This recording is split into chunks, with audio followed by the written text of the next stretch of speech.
Muy buenas tardes. Buenas ¿Nos tardes. podría regalar tu nombre? Jesús María Loaiza Rivera. Bueno, ¿cómo ha estado? Yo estoy muy bien, gracias a Dios. Qué bueno. Cuéntenos, ¿cuál es su nivel de educación? Profesional, universitario, Listo, ¿qué estudió? medicina, Ah, bueno. con énfasis en administración y salud pública. Ah, bueno. Cuéntenos, don Jesús, ¿qué edad tiene? 70 años. Ah, cuéntenos cuál fue su primer trabajo. Mi primer trabajo fue en Chivolo Magdalena como médico rural, Listo. ¿Y a qué edad lo obtuvo? ¿Mm? ¿A qué edad lo obtuvo más o menos el A los trabajo? 29 años. Los 29. ¿Y cómo lo obtuvo? ¿Fue por la universidad o...? No, yo fue por intermedio de un colega Samario que me invitó a que fuera a hacer el rural allá y allá me recibieron con los brazos abiertos. Qué bueno. ¿Y qué tareas desempeñaba? ¿Mm? ¿Qué tareas en especial hacía allá? ¿No? Atención primaria a toda la población enferma. ¿Usted los diagnosticaba o hacía No digo que yo exámenes? diagnosticaba y también prescribía o formulaba. Ah, bueno. ¿Qué maquinaria o tecnología usó en ese tiempo, cuando usted tenía 29 años? ¿No? Con endoscopio, tensiómetro, mis manos y mis conocimientos. ¿Había algún equipo de protección cuando tú hacías esas labores No, simplemente los guantes y las mascarillas. en ese tiempo, cierto? Mm. ¿Cómo percibe los cambios de ahora en en la tecnología y los utensilios y todo? No, pues ahora la medicina está muy avanzada, así mismo como están avanzados los contactos con las enfermedades. La transmisión de las enfermedades es más fácil. También se ha avanzado en la prevención de la adquisición de las enfermedades. Listo. Y cuando usted fue a hacer el rural, ¿cómo era el trato de sus superiores? Yo poco tenía trato con superiores porque yo era autónomo en mi pueblito donde yo hice el rural. Yo lo hice en un pueblo alejado de Santa Marta, ¿Y en la cómo era su montaña. remuneración? Mi remuneración era muy mala, muy baja. Era más que todo una labor social. No, yo sí tenía un sueldo Sí. que no me puedo acordar bien, pero eran como 4.000 pesos mensuales. ¿En serio? Y en el puesto de salud también me, me- me ofrecían una pieza para yo vivir con cama y todo. Y en su estadía en ese rural, tuvo muy malas experiencias. Malísima, me tocó atender a una paciente primeriza, que el niño venía en podálica, o sea, de pies. Me tocó utilizar las manos y la fuerza para sacar al niño del vientre de su madre y caerme por allá contra un mueble, pero siempre sosteniendo al niño y no pasó nada, gracias a Dios. ¿Y cómo era el lugar donde tú atendías a las personas? Era un lugar pobre, pequeño, inhóspito, sin agua, como en toda la costa Caribe, sin agua potable. ¿Y alguna experiencia buena que haya tenido en su experiencia laboral? Como rural,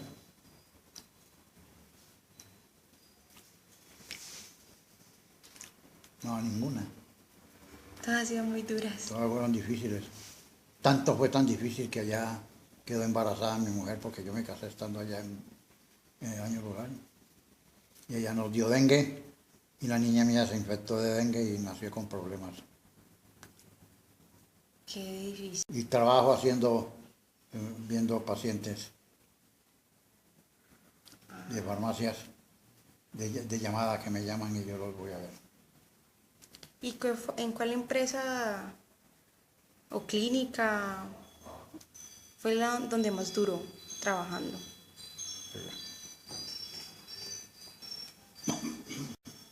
¿Cuál empresa o clínica donde más trabajé?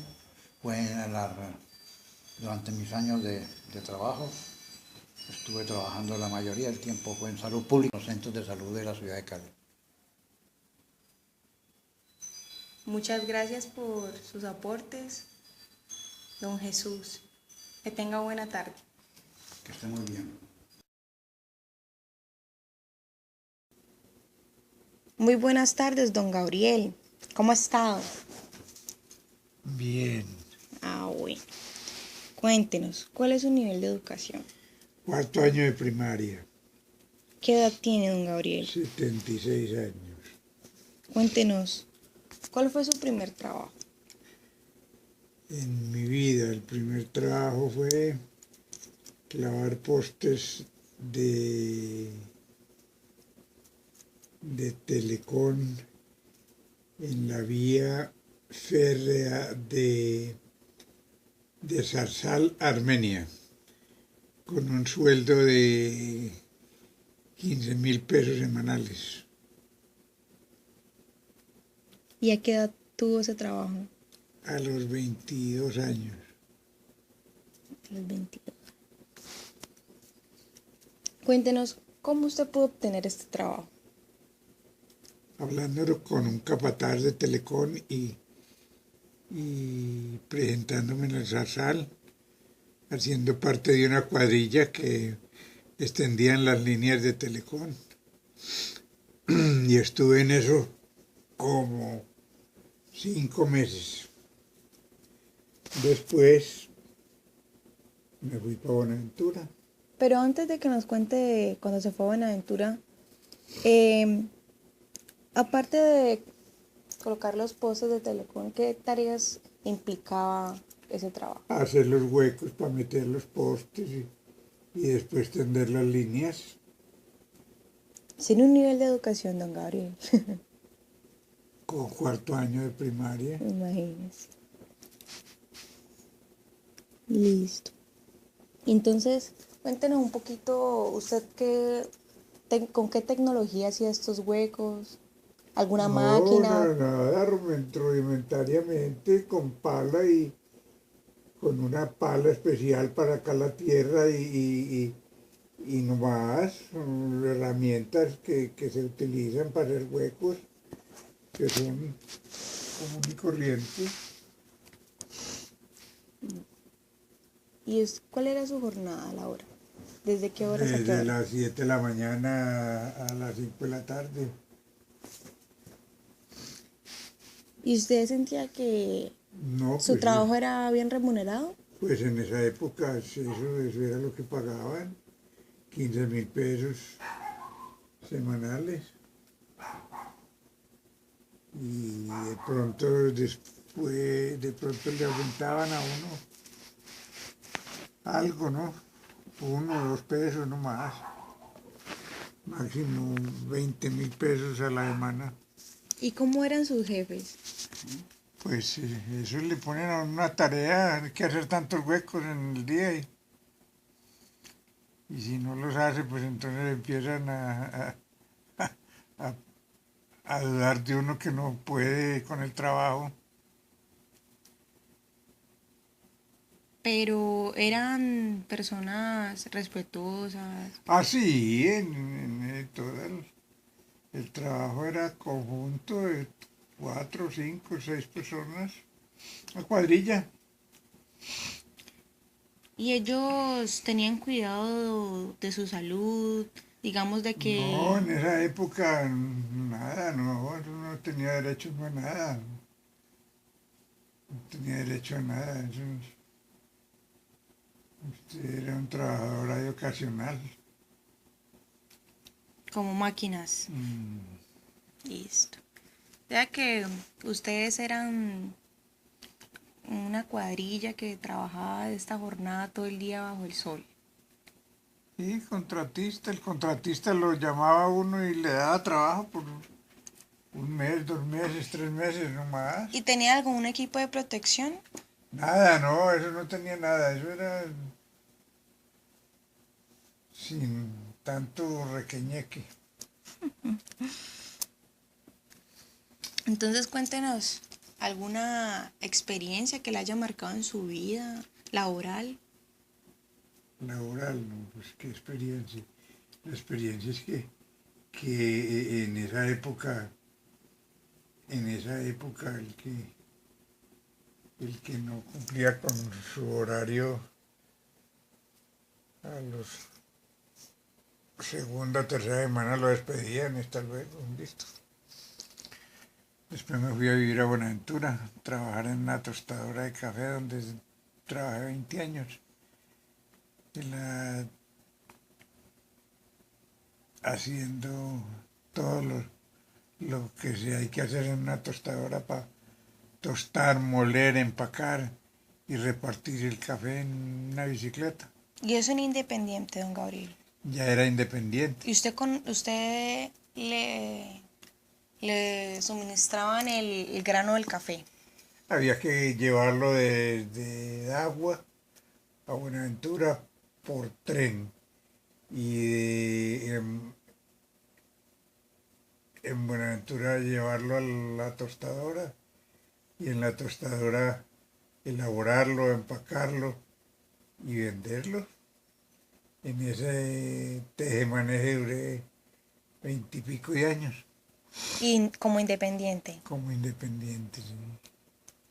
Ya. Ahí Y esta tostadora era muy grande. Una máquina muy grande. No, una máquina con capacidad para 2 bultos en cada tostada y se trabajaba de 7 de la mañana a 4 de la tarde y después se dejaba reposar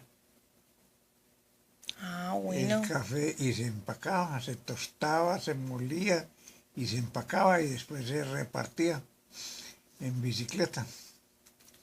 Muchas gracias por sus aportes, don Gabriel. Que tenga un feliz día.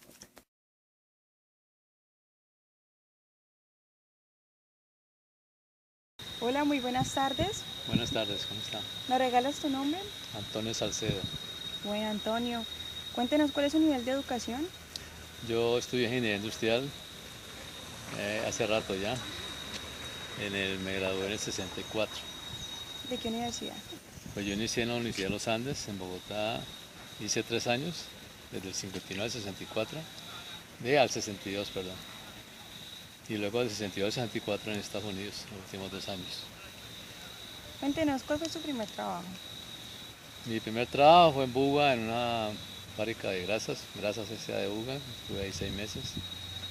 Y ahí en adelante he trabajado en empresas multinacionales como Cartón de Colombia, Carvajal, Propal, o sea, Propal es hoy Carvajal Pulp y Papel, Cartones América. Y finalmente mi último trabajo fue en la Cámara de Comercio. Estuve 4 años hasta que me jubilé. Increíble. Hace ya rato. Sí. ¿Y usted a qué edad obtuvo ese primer empleo? Mi primer empleo, te digo, yo me gradué en el 64, en el 64 tenía 23 años. A esa edad empecé a trabajar, a los 23 años. ¿Qué tareas implicaban ese labor en esa empresa? En la empresa, pues era más que todo la parte de mantenimiento y diseño de sistemas de transporte. ¿Y cómo era la maquinaria en ese entonces? ¿Cómo de la maquinaria? Pues más que todo ahí en esa empresa era más que todo tolvas, sistemas de transporte por correas de la materia prima y sistemas de empacadoras del aceite y las latas. ¿Y contaban con algún equipo de protección? ¿Seguridad? Sí, claro, sí, casco, más que todo casco. trabajaba sobre todo en la planta, ¿no? Yo estaba en la parte administrativa, ¿no? Ujú. Sí, siempre ha habido, siempre, desde esa época, estamos hablando pues del año 64, son 36 y 14, son 50 años ya. 50 años, en esa época pues tú sabes que no existía ni soñaba uno con internet ni esas cosas, ni computador menos. Entonces todo era así a mano, ¿no? Yo llegué a usar regla de cálculo en lugar de calculadora. Bueno, y díganos, ¿cómo era el trato de los superiores con, digamos, sus superiores y usted con los otros No, existía trabajadores? un respeto y mucho respeto entre jefe y subordinados y al mismo tiempo yo tuve gente en mi cargo y siempre hubo mayor respeto y cordialidad y compañerismo, ¿no? Ay, Siempre había un buen trato, en realidad. Eh, se trabaja mucho por equipo, ¿no? Trabajo en equipo, todas esas cosas. y para Mucha cola. finalizar, ¿alguna anécdota que nos quiera compartir de su vida laboral? Una anécdota. La que más le guste, la que peor fue, como quiera. Bueno, yo, sobre todo en Popal, allá a los ingenieros recién egresados les gustaban bromas, así como cuando a los primíparos que entran aquí a la universidad le hacen bromas.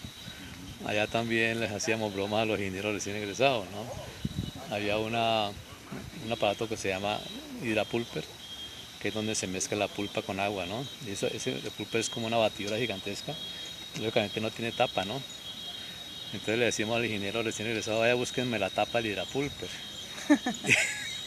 Y el ingeniero se la pasaba todo el día buscando, por toda la planta buscando la tapa del hidrapulper. A quien le preguntaba, sí, por allá, ya sabía, ¿no? Ujú. Entonces lo pone a dar vueltas Bueno, muchas gracias, con que esté mucho muy gusto. bien. Bueno. Buenas noches. Buenas noches.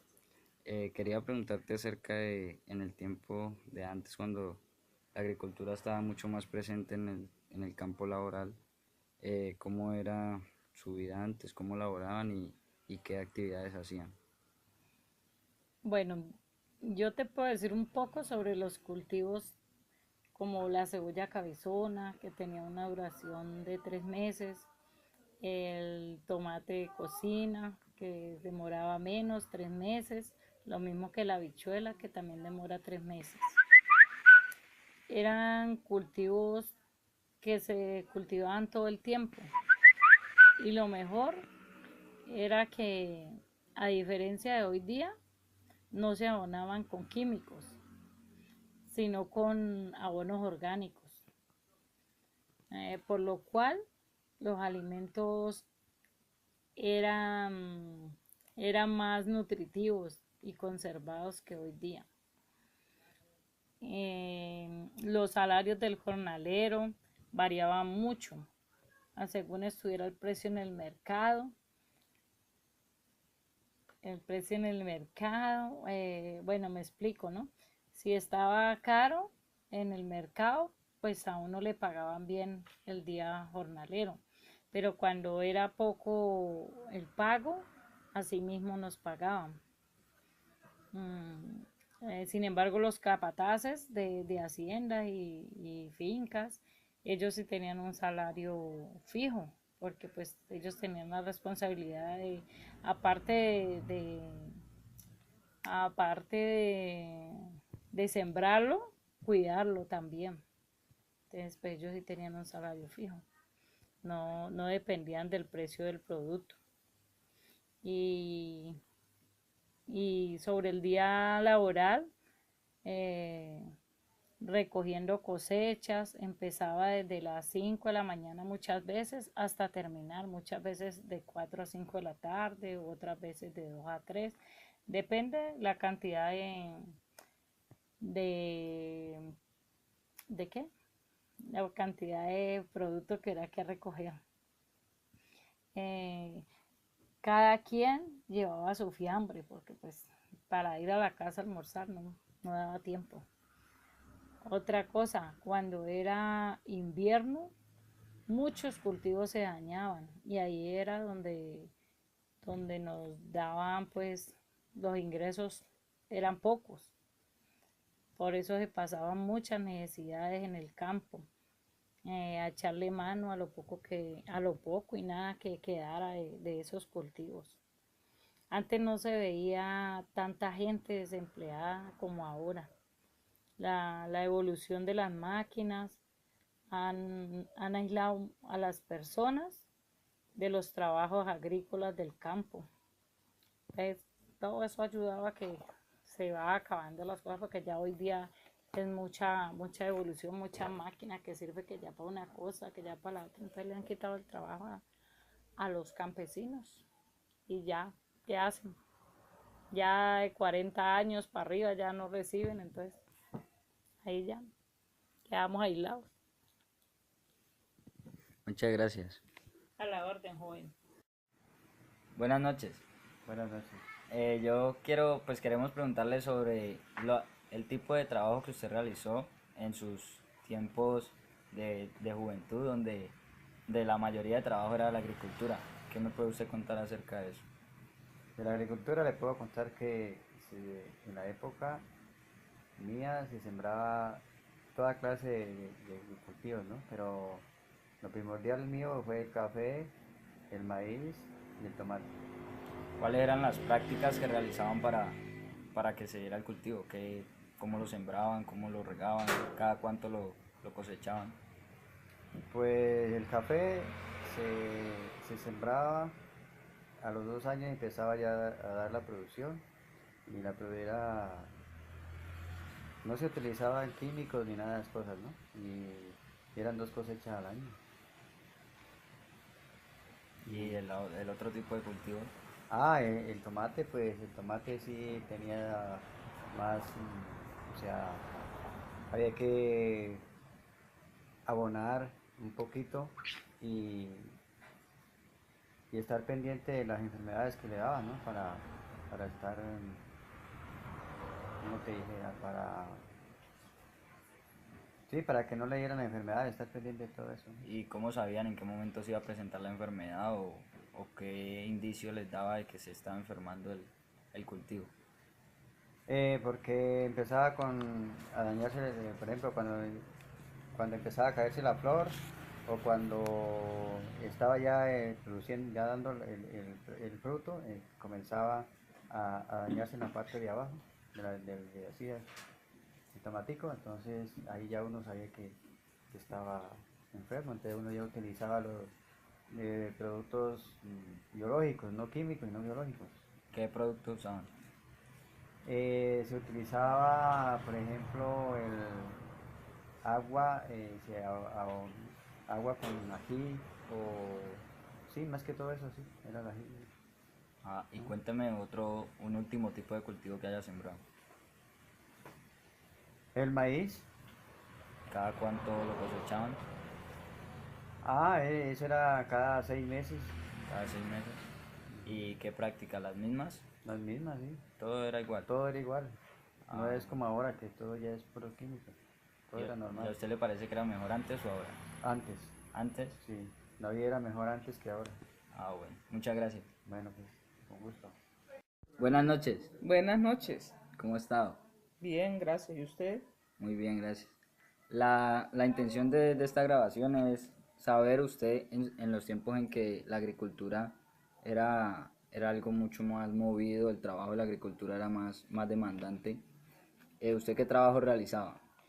Realizaba en la agricultura sembrado de lulo, plátano, yuca, maíz y frijol. ¿Usted me podría contar 3 de esos cultivos y explicarme en qué forma o cómo los regaban, cómo los cultivaban, cómo los prevenían de infecciones, de daños, de que se enfermaran? Bueno, el primero es el sembrado de lulo, el cual se siembra de 2 formas, en estaca o en semillero.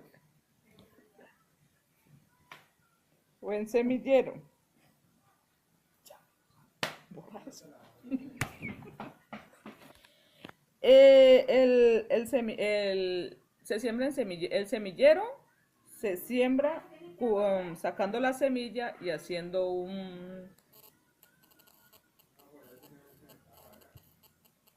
el semillerito. Después, cuando las maticas están más o menos de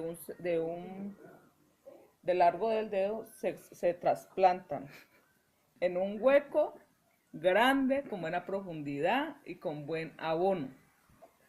El abono se hace de tierra, de capote, con un poquito de arena, y se fumiga la tierra para matarle los microbios. Bueno, en la estaca se siembra a 3 metros de un hueco al otro. Se saca la estaca de la mata y se siembra a 3 metros de cada hueco. El hueco tiene que tener una profundidad más o menos de medio metro y ancho. Es ancho el hueco. Cuando comienzan a hacer la mata, se fumiga con un producto que llama Furadam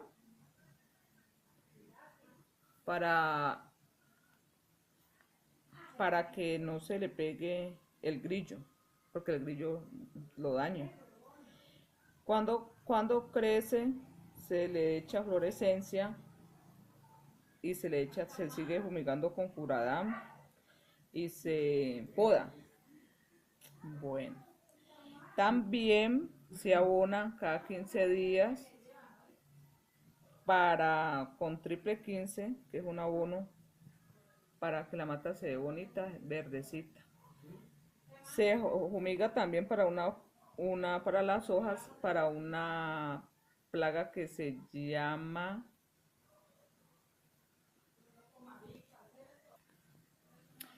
el cultivo. Para que comience a producir, se demora más o menos 8 a 10 meses. Después de los 10 meses, él produce bien tenido 2 años. Y cada mata puede cargar hasta 10 kilos de lulo en los 2 años. Esos cultivos hacen grandes, son más de 1000 matas. Son bastante grandes las matas y se sacan. Otro cultivo. Segundo cultivo, el plátano. El plátano se sembraba también. El plátano se saca a los colinos y se siembran en huecos anchos con buen abono y se fumiga.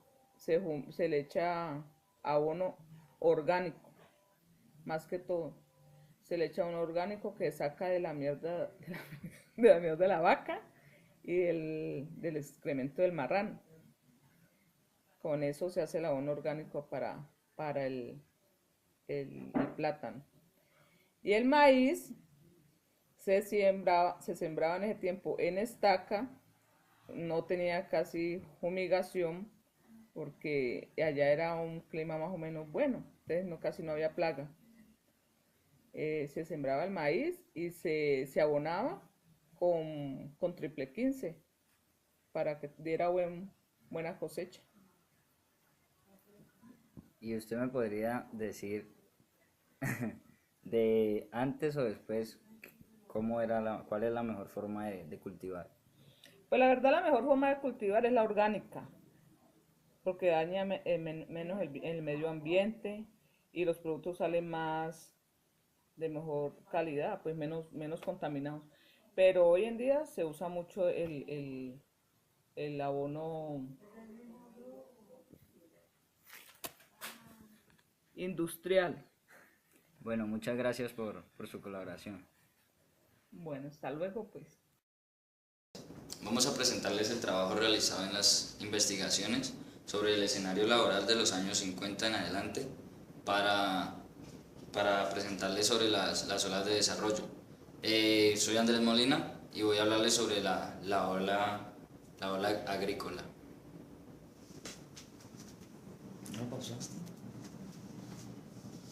Bueno, aquí tenemos la ola agrícola, en la cual tenemos elementos fuertes como trabajo y vivienda. En los principios de esta era, trabajo y vivienda se encontraban juntos. Las personas que vivían en hogares que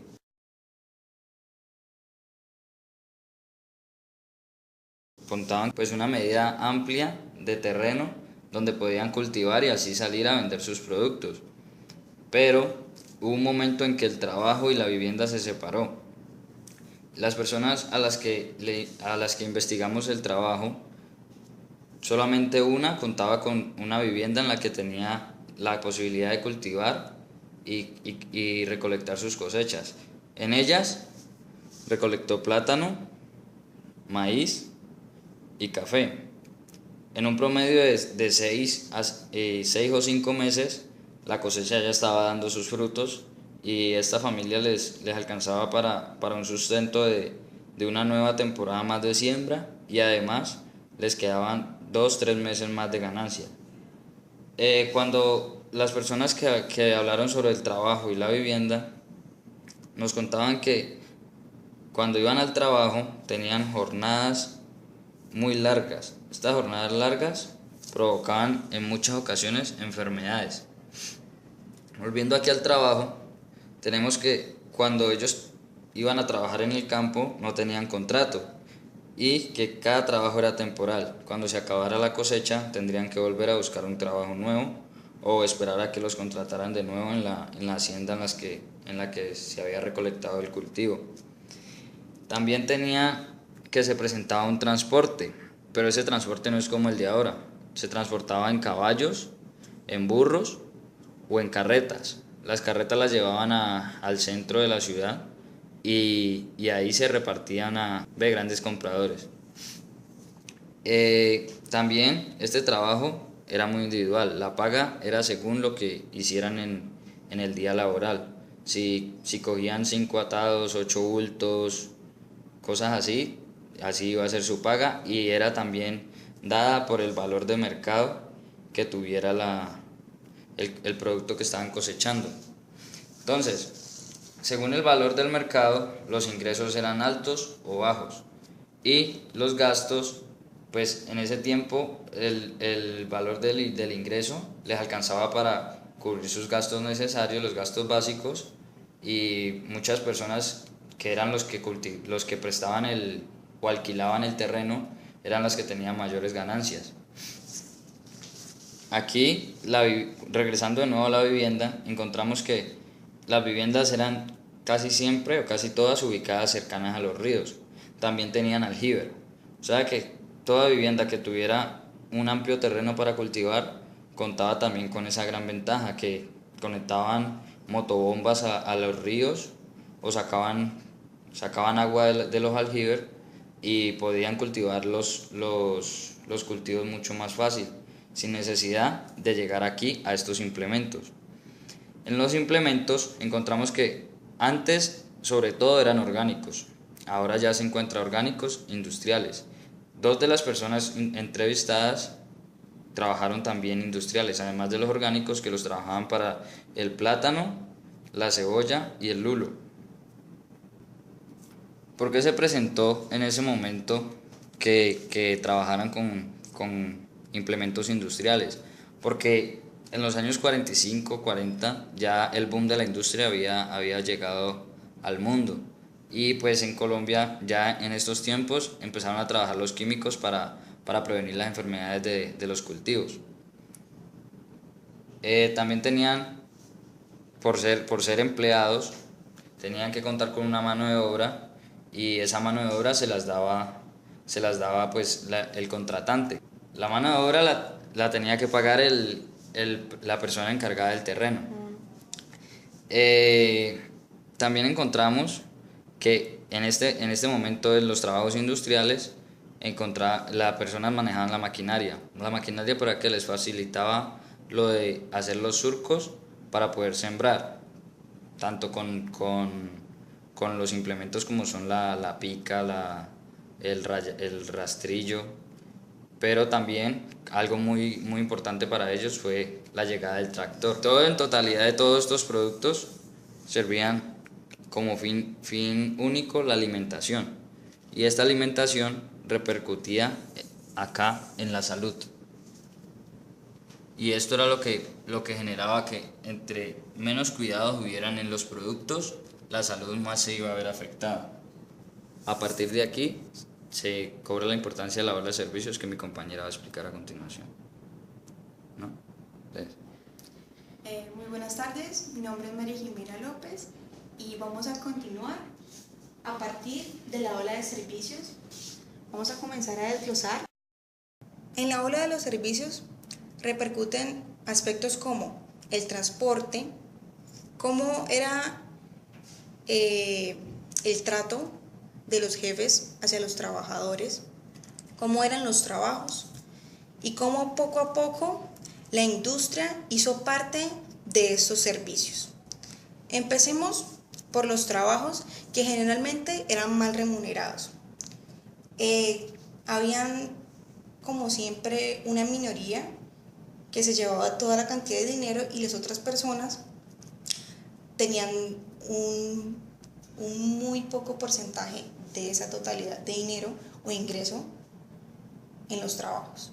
Aparte de esto, había unos espacios limitados donde los trabajadores hacían labores que para esos espacios no eran acordes y peligrosos. También en los trabajos, en ese tiempo, eran muy temporales. Las personas no eran contratadas por un documento legal, sino que tenían grandes jornadas y esas jornadas al mes eran demasiadas, y aparte que también, así como no había contratación, tampoco había como una permanencia de los trabajos en ese trabajo. Siempre los empleados iban cambiando, teníamos un nuevo personal a cada momento, y aparte de eso se requería que los trabajadores hicieran todo rápido para aprovechar estas grandes jornadas.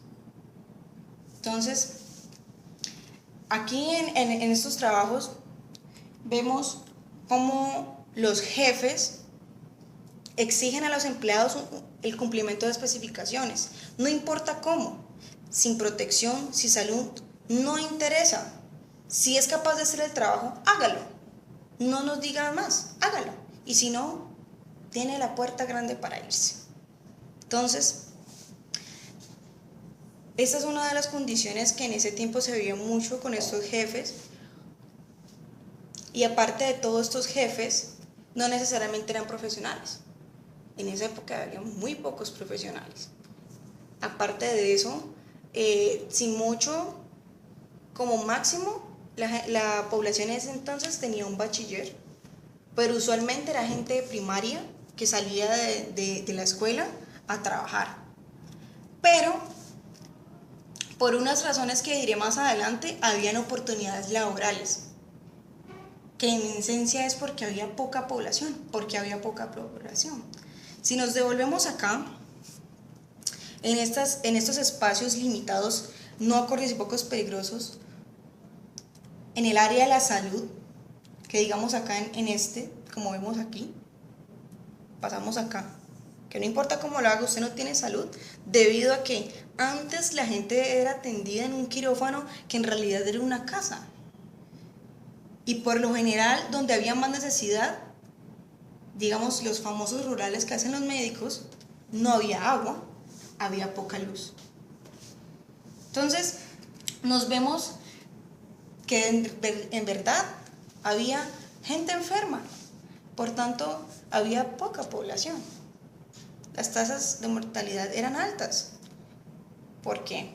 Porque teníamos unos médicos que hacían varias tareas. O sea, uno hacía de todo, pocos eran especializados, hacían actividades o labores de la misma de medicina que digamos que hoy en día no son definidas en el campo de un médico, sino de un médico, digamos, general, sino que hay médicos internistas, hay ginecólogos, hay odontólogos, pero en ese tiempo, si era médico, hacía todo lo que tiene que ver con la salud. Pero estos médicos no necesariamente eran profesionales, habían pocos profesionales, generalmente habían empíricos, Entonces, recordando este escenario del quirófano, vemos que en el mismo quirófano o en el mismo lugar donde eran atendidas las personas, así sea hacer una consulta, así sea preguntarle algo al médico, como habían personas que iban ahí enfermas, contaminaban ese ambiente no acorde, entonces teníamos más enfermedades debido a la poca protección o sin protección. No había protección en ese tiempo. Entonces tenemos equipos sin desinfectar, utensilios limitados que son utilizados de forma manual y generalmente pues la única protección de los médicos en ese tiempo era siquiera guantes, que no son como los de ahora, y los tapabocas. Entonces, ellos, como decíamos, hacen varias tareas y todo lo que tenían que hacer ellos era de forma escrita. Es claro que en ese tiempo no había máquinas de escribir por todo el mundo, ni todo el mundo tenía acceso a ellas. Tenían que reglar para calcular y hacer estimaciones. Y si nos vamos de nuevo a las olas de servicios, tenemos también el transporte. El transporte en ese tiempo aquí, muchas personas utilizaban el tren como vía de abastecimiento de su negocio, ya sea en la industria, ya sea en la agricultura, en la minería. Todo esto era por transporte de tren, los que eran más masivos, ¿no? No todo el mundo también tenía acceso a este transporte. Entonces, estos pocos profesionales contaban con una poca tecnología, era limitada y era poco eficiente.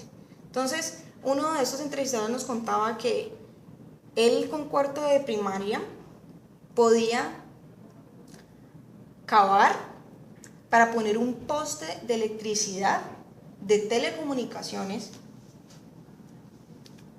manualmente.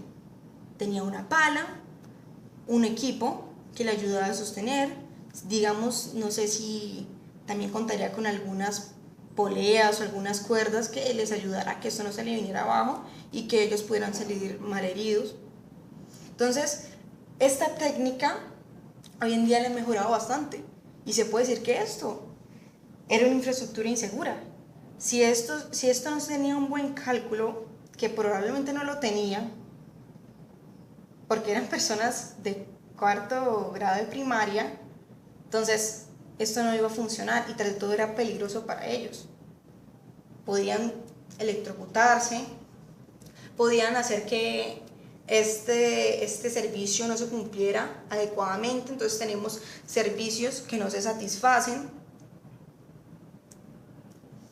Entonces, todo esto, al fin de cuentas, la ola de servicios se conecta con la ola industrial, donde ya sabemos, también se presentaban estos trabajos en estas mismas condiciones, peligrosos, no acordes, son temporales, pero también teníamos otros casos no usuales que ya habían grandes empresas con sectores definidos, ya se sabía dónde estaban las fábricas, qué sector, a las afueras de la ciudad.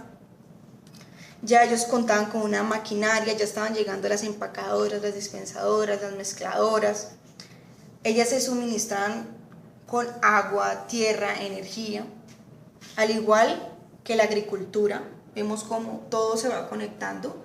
Ellos ya llegó la industrialización, entonces la agricultura también necesita de alguna maquinaria y de unos componentes orgánicos iguales a esta ola industrial. Entonces, en la ola industrial también tenemos jefes que no viven el piso. ¿Qué es no vivir el piso? Bueno, yo no sé, no tengo muy claro lo que pasa acá en estos grupos de trabajo. Yo solamente los observo. Uno me contaba que le pregunté sobre la protección que tenían en ese tiempo, él me dijo casco. Y ya luego me aclaró que él era un administrador, o sea, un administrador pues llega con su casquito y va aquí, pero bueno, estas personas de acá que sí están interactuando con estas máquinas que pueden ser peligrosas de acuerdo al manejo que se le den. Entonces, ¿qué protección tenían estas personas en este tiempo cuando apenas estábamos entrando a la ola industrial? Entonces se veía claramente una jerarquía y pues por obviedad muchas cosas todavía de la tecnología no habían llegado, entonces también casi todo era prácticamente manual. Las estimaciones en la planta, en las máquinas, todo era manual. Había un gran margen de error. O sea, así vemos cómo estamos desprotegidos y los catástrofes que ocurrieron en este tiempo. Entonces, ya vemos que la maquinaria y los suministros de la industria que está conectado con los servicios y estos de la ola de la agricultura, vemos cómo ellas